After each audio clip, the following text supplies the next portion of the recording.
Can you enlighten me about the current planning on connecting the shore infrastructure with the people, with the icebreaker plan, especially when with the focus on the Arctic?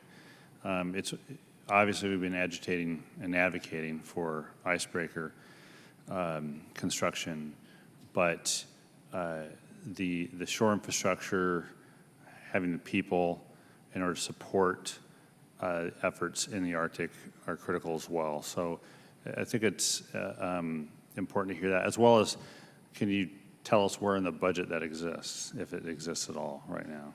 Well, Admiral McAllister mentioned when it comes to the home porting decision that kind of lives in the operator's lane, but it balances a bunch of decisions as far as sustainment of the people, logistics. Yeah. Does it make sense from an engineering and a port standpoint? As you know, Congressman, these are large vessels that go long distances for long times. Yeah.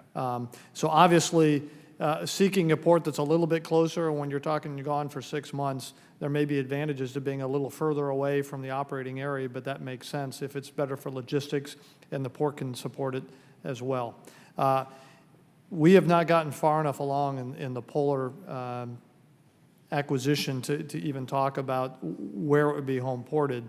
So I'll leave it to Admiral McAllister to talk about how typically when that happens, Massey, which is the money we use, how that's applied to the shore side of the vessel when it shows up. Yeah.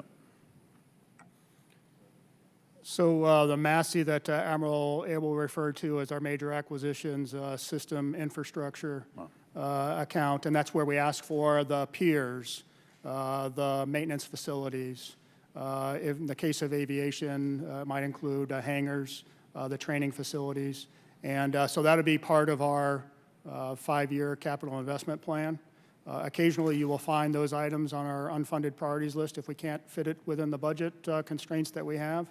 But we, as Admiral Abel had indicated, we have not yet laid those into our plan for the polar icebreakers because we haven't yet quite got to that point in the development of the ship itself that it's warranted.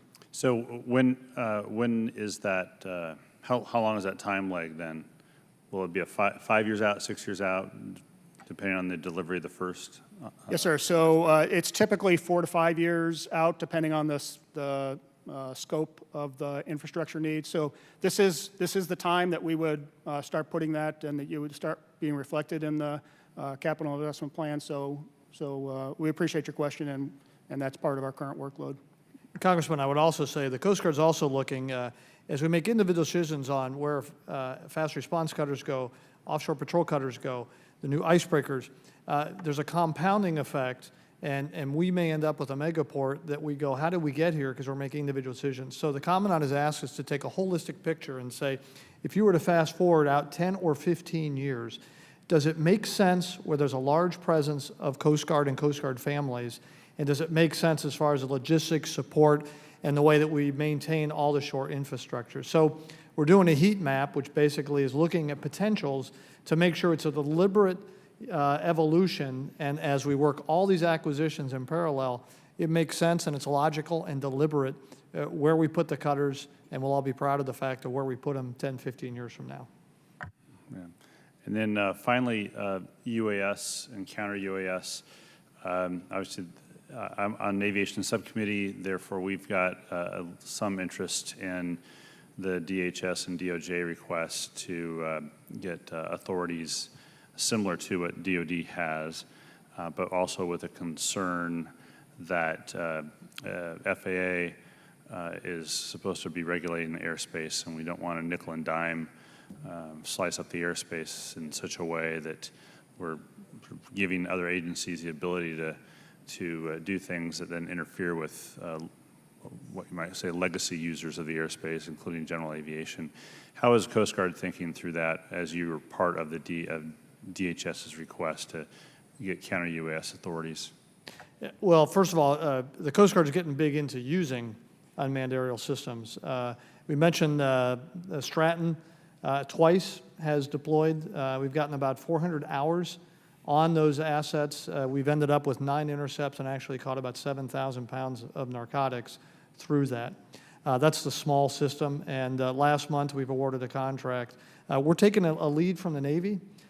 Contractor-owned, contractor-operated, candidly puts a risk on the contractor without us buying a 50-year asset. So that's the goal that we're going with as far as the approach to fielding that. Large UASs, real quick, the MQ-12. I'm sorry, I want to be clear that I'm talking about the counter UAS. Counter, yes. Yeah. Yes, sir. We're familiar with that. Recently, we've gotten some authority to protect some Coast Guard facilities with the same authorities of some other high-valued assets in the nation. Some of our cutters over in the Persian Gulf, the 6-110s at the classified level, have some capabilities that I can certainly share with you if you'd like at a classified venue.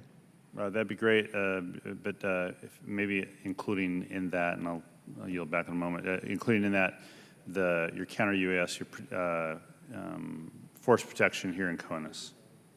Yes, sir. We're looking at whether that particular system would be adaptable in a large metropolitan area where there's other things you have to worry about than over working for a central command in the war zone. Great. Well, I look forward to hearing back from you on that. Thank you. Thank you, Mr. Chairman. I yield back. Thank the gentleman.